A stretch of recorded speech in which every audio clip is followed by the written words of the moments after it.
What's up? What's up? How y'all doing? First question, has it sunk in yet? It's been a week and a day since you heard your name called. You had to walk across the stage. Has it sunk in yet that you're an NBA basketball player? Yeah, a little bit. I mean, it's sunk into the fact of like now that I'm in the in the environment every single day and seeing the people that work in this environment and work along with me now is like it's crazy, but at the same time it's sunk in. But I'm just grateful every day to be able to walk in here. I mean, they finally got my face on the little identification to where I can just walk in the door. Right, you can just beep yourself in? Yeah, so I can just beep myself in. I'm officially official, and it's great. But at the end of the day, it's just basketball, and to be able to do it at the highest level, and especially in the great city of Memphis, is a blessing as well. You're still learning the building. You sat down, you're like, is this the entrance? Yeah. Like, you hadn't been up in here yet. Like, what's it been like to kind of explore, and not just, FedEx Forum, but the city of Memphis itself? It's been cool. I mean, Memphis reminds me a lot of like Fresno, where I'm from. It's not super busy, not a lot going on, but there is a lot to see. I mean, there's so much history and so much culture. Like my mom just told me, like they have the hotel like where Dr. King got shot. Yeah. I was like, oh snap! Like, it's something like me being from California and living on West Coast my whole life. It's like different to hear that. Like you're in the city where that happened. Obviously unfortunate event, but there's a lot more other stuff here. Like they got a whole bunch of stuff. I know. Outside, they have like a giant guitar with like Elvis and all them dudes on it, of like people to take pictures in front of. You're walking down Beale Street. I'm just learning the lay of the land pretty much. And then when it comes to like being here in the actual facility, as long as I know how to get to the court, to my locker, and to the treatment room and the weight room, those 4 places, I'm good to go. Yeah, I would say you're probably not going to spend too much time in the grand lobby, but they do the FanDuel show right over there in the NBA store. So maybe you take a trip over there after a couple wins, right? Yeah, possibly. NBA workouts, you've already had a few under your belt. Has anything surprised you yet? And if nothing surprised you, what's been the biggest difference? I think there's just a speed of the game that's different. But honestly, I think you do a really good job preparing yourself for that, and I've done a good job, surrounding myself with the right people, coaches and people in my agency, and people that have helped me prepare for that.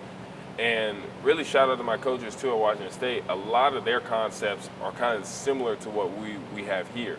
Obviously, it's different, but at the same time, like the terminology may be different, but the goal for it is the exact same. Right. And one thing I love about our coach is like we have situations and sets and stuff like that to run. But at the end of the day, it's like go play basketball, think the game, use your advantages, use your strengths, and use their weaknesses against them. Yeah. We don't really have to get into your story. I think anybody who is a Grizzlies fan and has been interested knows your journey to this point. Yeah. I guess what I would want to ask you is just what made you believe that you could be an NBA basketball player and really not just making it to the league, but you were a lottery pick. But what made you believe that all this was possible for you? I think just understanding that it's not everybody's built for it. I think the way I grew up, I was taught to never give up. And like that's very vague to say because a lot of people are taught that. But like it was expressed to me. Like no matter what, I don't care if you suck at it, you're just never going to give up. And for me, I take that to heart. I take like making sure I accomplish what I want to accomplish to heart. Like if I'm going to strive for something, I'm going to go get it. Like I think for me, the road I went on was very unusual. It's from my understanding, it's the only road, have been on ever. We thought Jaylen Wells was unusual. Yeah, but at the same time, you topped him. Yeah, but at the same time, there's people like Jaylen, like others before him and before me that have went through that as well, and you kind of like learn from them and see how they did it. Sure. And the main common theme is just the mindset. Like I guarantee you, if you asked Jaylen his first year at Sonoma, like, did you believe he was going to be in the NBA, and be a starter? Like, I think he would say yes, and I wouldn't be surprised because I would have said the same thing with Lamont, but like it wouldn't have been as bold as like his last year at Washington State, my last year at Washington State.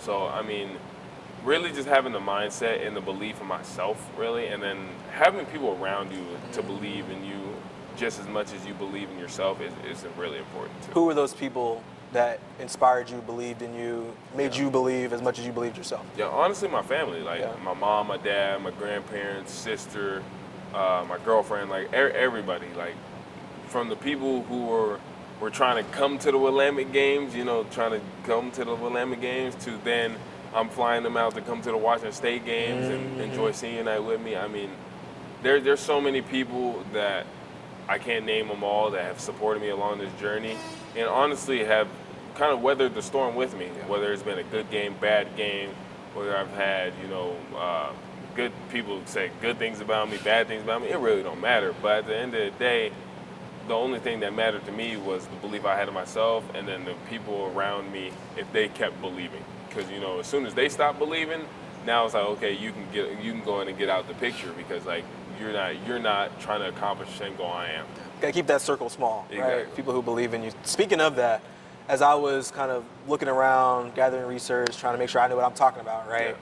Yeah. I came across a story from ABC 30 in Fresno, and what the journalist did, he interviewed your old high school coach and actually your high school team, or Central High School, the basketball team that's there now, watched you get drafted. Yeah.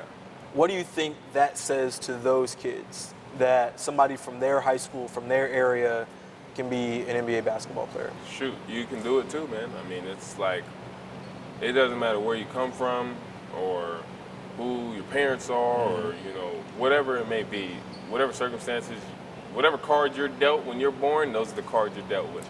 But at the end of the day, you just got to make sure you're doing what's possible to make it the best outcome. I mean, not everybody is going to make it to the NBA. That's just the truth. You got to live a reality. I think that's the biggest thing, is understanding your reality. Like, if I didn't have a chance, like I wouldn't have kept pursuing it. But I believed in myself. I had a chance, and I knew what I was capable of, and so it turned into my reality. That's the same thing for those kids. If they believe and they look at themselves and be like, okay, I am doing enough, and I really have a chance, go pursue it. And at the end of the day, too, it's no shame in like not making the NBA either. Like, there's no shame in not going D1 at high school. Like, I didn't. Yeah. If you go D3, you still have a path to get to where you want to get to. So it's really don't ever get complacent, and don't ever think just because like you got to take an extra step that the journey is over. Yeah, I think when I was watching that story, the anchor introduction to it was like, you have a higher chance of being struck by lightning than making it to the NBA. And I would say your percentages probably go down a little bit when you start at D3. But you got up to the D1 level, and you had that 1 year at Wazoo. Obviously, got cut short. Reportedly, they were talking about $2 million at Duke. How hard was it to turn down an opportunity to play at Duke and be a Blue Devil? I think it had nothing to do with the money. The money was obviously good, and, and I'm gonna let you guys speculate whatever On how much it was. Yeah, You but ain't it don't answer that. matter. I didn't pick Duke for the money. I picked Duke really because of the plan they had, and I had a really good relationship with Coach Shire and Coach Doty and all the other coaches that was there. But at the end of the day, it was tough from an instance of like I didn't finish college how I wanted to finish college. Like when you play 6 games, then get hurt, and you're like, and you can't play the rest of the year, you're like, well, dang, I didn't really get the college experience, especially going from Eastern Washington to Wazoo, which is another level. Like, I didn't get to play against Gonzaga at Gonzaga. I didn't get to play against Santa Clara, San Francisco, St. Mary's. I didn't. Like, I'm in the WCC, but I didn't play a WCC game, which is funny. But when it comes to, like, making that decision, it was more emotional in terms of, like, could I live with myself without finishing college, the way I wanted to? But obviously, look where I'm at now. I think I made the right decision, And then I also looked at it, too, as like, it is an extra step to kind of go to Duke and then get here. Because at the end of the day, the goal was always just get here. And if I could have did it now, which I did, why take the extra step? Yeah, I think it makes perfect sense. Yeah. A lot of people would say you made the right decision. You were allowed to be picked, right? I think it all works out in the end.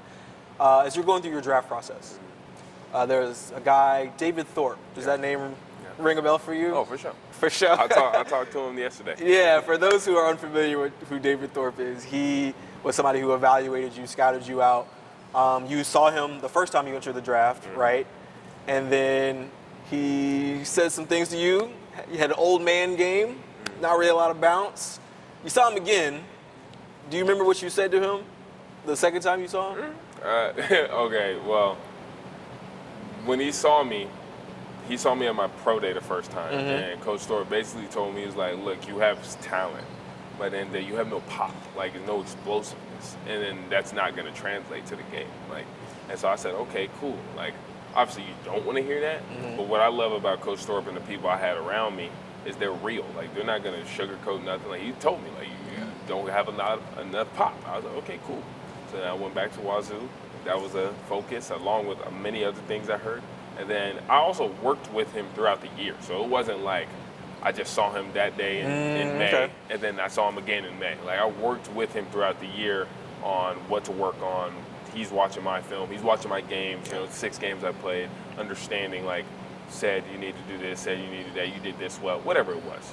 He's giving his feedback because he's a genius, to be honest with you. And then the next time I seen him, and he actually saw me in person after the injury and all this stuff happened, I had a lot more pop. Like, it was just, it was complete 180 from the year before, I can say. And I remember he came up to me, he was like, why are you jumping so high? Why you think you're jumping so high? I was like, because I'm focused on it. And I remember what you told me last year, like, I pretty much, like you said, had an old man game. But yeah, it's just, I think, going to the next year, going to this past summer, going into that draft process, it was to take all the tidbits and criticism I had in my game and improve upon those. And obviously improve upon the stuff I was good at, per se. But I think when it comes to Coach Thorp, when you have a genius talking to you, you listen. You know what I mean? You don't try to fight back or combat him. Like, you might not like what he has to say, which I didn't at the time. But then, like I said, it goes back to that living reality. I looked at it and was like, damn, he's right. Like, you know what I mean? So let me just improve upon this and then come back next year, and now he can't say that. And I got some ways to go, but at the same time, like, that's what everybody got a ways to go. But Coach Thorp has been a huge in my life, and especially my basketball career, and I'm glad he said that to me. He also said, as he's talking to other people, not talking to you, but whoever was going to draft you had to trust their gut as a general manager because you only played 6 games at Wazoo. Yeah. What do you think it says about the Grizzlies and Zach Kleiman's trust in what you can do and what you could be for the Grizzlies? Yeah, I think one thing I told my agent was I wanted a team that believed in me as much as I believed in myself. No matter the 6 games, no matter the competition, whatever it was. Like, there's all those questions come up, and like when it comes to like competition and stuff like that, like, you can look at many people. Like, Damian Lillard played in the Big Sky Conference, and he was a top 10 pick. You know what I mean? And then also, I wouldn't be here if I couldn't play at this level. But I think what that says about Zach and all the front office guys is, like, they see what I see, and they see what the people around me every day see. It's somebody that can thrive and can excel at this level and be a huge impact and just impact the culture of the team in a way that we win more games. I think for me, that also shows, like, you give your all for people like that, man. Like, if somebody doesn't believe in you, then it's hard to give your all for them. Like, but they believe in me. I mean, they believe in me, and they took, I guess, a gamble is what you can say on me. But I don't see it as a gamble. I see it as a smart decision, and I just got to go prove them right. Any gamble, you can also call it an investment. Yeah, right? for sure. We'll think of it as an investment. We throw a lot of numbers around when you're talking about basketball players. A lot that I've seen has been the number 72. As in 72% is what you shot from 2-point range in your college career. How in the world does somebody who's handling the ball that much shoot 72% inside the arc? Well, I can say my coaches at Washington State, or Eastern Washington at the time, were helping me with that, decide good shots, bad shots. I think one thing we did, we took advantage of a lot of things in the post instead of on the perimeter, so we had most of our shots down low. Sure. I think for me, it was expanding my game to where instead of catching in the post and just trying to be a bully and like go against 6'9", 6'8", 6'10" guys and try to lay it up, like really expand your game to the mid-range area, expand your game to that, what Coach Thorp calls the second box area. And for me, if you look analytically, there's all these analytics and mathematics and stuff like in the game. The closer you are to the basket, the higher percent chance you have to make a shot. And I think it just like shows to the work you put in. I mean, I work on those shots all the time. Like, and two, you believe in yourself to make those shots. Like, it's not like you're shooting it like, please go in. Like, you're shooting it like you would every single day, you know, practice, shoot around, whatever it may be. And the only difference is you just got somebody there in front of you. I mean, but that's why you work out with sticks and guys contesting your shots. So when it gets in the game, it's easy. It's just like clockwork. But I didn't really notice the 72%. I just try to make as many shots as possible when I shoot them. And honestly, I just try to get the best shots possible or that makes the best decisions for our team to win. Yeah, all the analytics is for the guys with the iPads to worry about, sure. right? For sure. One thing I want to revisit, we talked a little bit about Jaylen Wells, and obviously you guys' story is very similar in terms of, you know, you weren't playing D1 the whole time, went from D2 to D1 or D3 to D2 to D1 to the NBA. Question for me or any advice you want? What was your hardest challenge besides your injury? How much of that have you guys been able to talk about really since you, I guess, got to the draft and really since been drafted? I mean, we haven't talked about it a lot. I think it's kind of like one of those things that's like unspoken or we already kind of know. I asked him about like his experience, and to be honest with you, I totally forgot what he said. I just know like he kept believing in himself, and that was his thing. Like, and he knew he had, I guess, more like to give, I guess is what you can say. Like a lot of people see it like D2 and D3, like, well, what kind of competition is that? Well, it's like when you go against us, and now like you're not thinking of us as D3, D2 competition. You're thinking of us as NBA players. You know what I mean? So I think it's just like the development piece, and you know, him along with me just never giving up. But to answer your question, we haven't really talked about it much. I think it's just one of those unspoken things. Like you have that mindset, and that's like deep down, like you understand where you're from, and then how you got to this level, and how you're going to maintain, you know, at this level and keep excelling. Do you think it's the hunger level? Do you think that that's a similar thing? I'm sure every NBA basketball player has a certain hunger level, but when you're coming from that level, is it different, do you think, than some other for guys? sure. I mean, there's so many things here I still got to get used to. Like, there's so much more access to things that I thought weren't really possible to access, you know? But at the end of the day, I don't see it as like bells and whistles, like, wow, I'm finally able to do this. I see it as like, if I'm going to keep this stuff, I need to make sure I'm on top of my business and I know what I'm doing. And, you know, and keep excelling, because like you said, the NBA, although it's a great thing to get to, it's even harder to stay, because you got 60 new guys coming in, and that's not even counting guys overseas, guys with two-way contracts. Like it's a cutthroat league, man. And if you don't do your job and you don't do what you have to do in order to stay, you're going to be out real quick. 23. Why? Zero's taken by Jaylen Wells. I thought that might be your answer. Zero's taken by Jaylen Wells, and I wasn't gonna like play him for it or pay him. He got here before me. Sure. 2-3.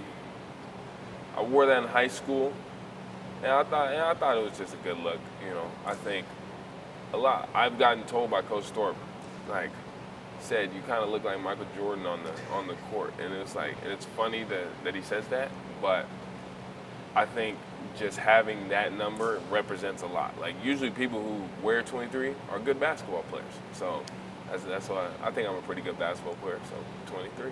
Fair enough. You gotta see it to believe it, right? I guess I can understand that. Just a couple more. Just got your big NBA contract now. What's gonna be your first NBA contract purchase? Besides, like, my necessities of somewhere to live. Besides your necessities of somewhere to live, yeah. Honestly, the first thing I want to do is give back. Like, obviously, like, there's stuff you want to buy, like shoes and all that stuff. Like, I'm a big shoe guy. Like, I'll probably buy a pair of shoes. But I want to give back. I want to pay off my mom's debt.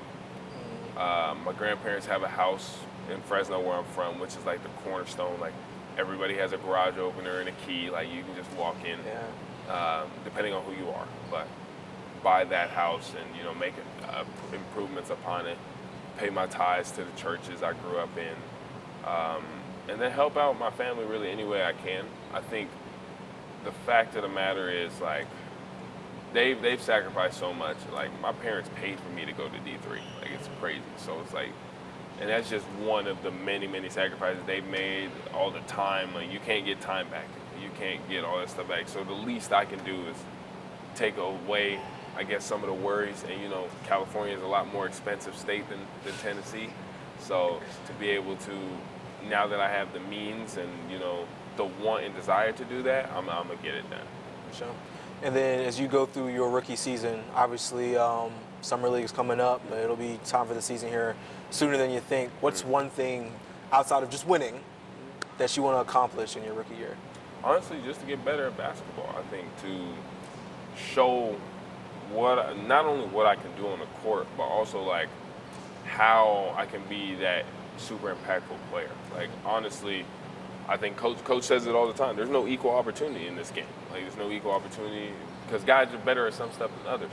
But whatever weaknesses you have, your goal is to improve on them. Whatever strengths you have, your goal is to still improve on them, make them master those strengths. I think for me, it's just to do what I can, not only to win, but to make an impact. I want to play. Like, I haven't played in a little bit, but I feel good, and I think one of the biggest things for me is just to find ways to get those minutes and find ways to gain that trust from not only coach but from the players on the court.